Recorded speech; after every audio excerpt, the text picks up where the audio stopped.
இங்கே இருக்கிறான்னா 70 லட்சம் பேர் வெளிமாநிலத்துக்காரன் இருக்கிறான்னு சொல்கிறேன். பெரும்பாலும் இந்திக்காரன், மிக பெரும்பாலும் இந்திக்காரன். அவன் வந்து உட்காந்துருப்பான். அவன் தான் டிசைட் பண்ணுவான். டிசைடிங் மைனாரிட்டி அவன். அதை வச்சு தான் நான் சொல்கிறேன், கொங்கு மண்டலம் வந்து போயிடும். நீ வந்து தோள் தட்டிக்கிட்டு நான் தான் பெரிய ஜாதியெல்லாம் போயிட்டு இருக்கலாம், நீ வரவே முடியாது.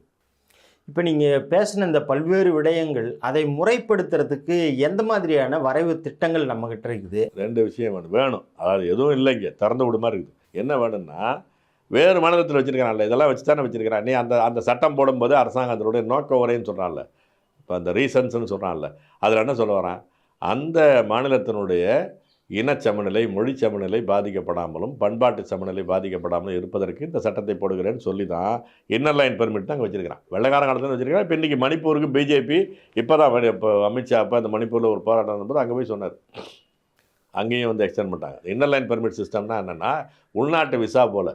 இப்போ நீங்கள் வந்து இப்போ சமீபத்தில் பசங்களே சொன்னானுங்க, அதில் எதுவும் ஒரு பிரச்சனைன்னு. இப்போ நீங்கள் வந்து இந்த வாழ்வீச்சு இது இருக்குல்ல, அந்த போட்டி இருக்குல்ல, அந்த போட்டியில் பெரும்பாலும் அருணாச்சல பிரதேச பையங்க நிறையா வருவான். அந்த பசங்க அதில் லீடிங்காக இருப்பாங்க. இங்கே தமிழ்நாட்டிலேருந்து பையங்க போட்டிக்கு அங்கே போவாங்க. போட்டிக்கு போனால் அவன் போட்டி 20 நாள் வச்சுருக்கிறான். இவங்க இன்னர் லைன் பெர்மிட் 15 நாள் தான் கொடுக்குறான். ஏன்னா 15 நாள் தான் ஒரு லாட்டில் கொடுப்பான். அதை எக்ஸ்டெண்ட் பண்ணால் தான் இன்னொரு 15 நாள். இப்போ போய் நீங்கள் ரயில்வே ஸ்டேஷனில் போனாலும் சரி, பஸ்ஸில் போனாலும் சரி, விமான நிலையத்தில் போனாலும் அங்கே இறங்கின உடனே டெஸ்க்கை வச்சுட்டு அவன் உட்காந்துருப்பான். அவன்கிட்ட போய் தான் நீங்கள் வெளியே வரணும். அவன் வந்து ஒரு விசா போல் ஒரு ஃபார்ம் கையில் போட்டு கொடுப்பான். நீங்கள் வந்து எதுக்காக வந்துருக்கிறீங்க, எவ்வளோ நாள் இருப்பீங்க, எந்த இடத்துல தங்க போகிறீங்க, உங்கள் ஆதார் என்ன, எல்லாத்தையும் கேட்டு வச்சுக்கிட்டு 15 நாள் தான் அதிகபட்சம் தருவான்.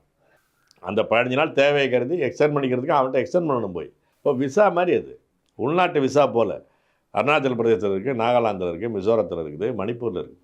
அது மாதிரி காஷ்மீரில் இன்றைக்கி உங்களை இப்போ லடாக்கில் போராட்டம் நடந்துட்டுருக்கானே, என்னதுக்கு? நான் இப்போ வந்து பரிசு பெரிய அரசாங்கத்திட்ட பத்ம விபூஷன் வாங்கினவரே போராட்டிட்டு பார்த்துருக்கிறார் லடாக்கில். ஏன்னா அங்கே போய் இப்போ இந்திக்காரன் போய் இடம் வாங்க ஆரம்பிச்சிட்டான். இப்போ இந்த 356 நீக்கினது 370 நீக்கின பிறகு அங்கே போய் இடம் வாங்க ஆரம்பிச்சிட்டான், செட்டில் ஆரம்பிச்சிட்டான். அங்கே இருக்கிற அரசாங்க வேலைகளில் போகிறான். அப்போ இவங்க பிரச்சனை நடக்குது.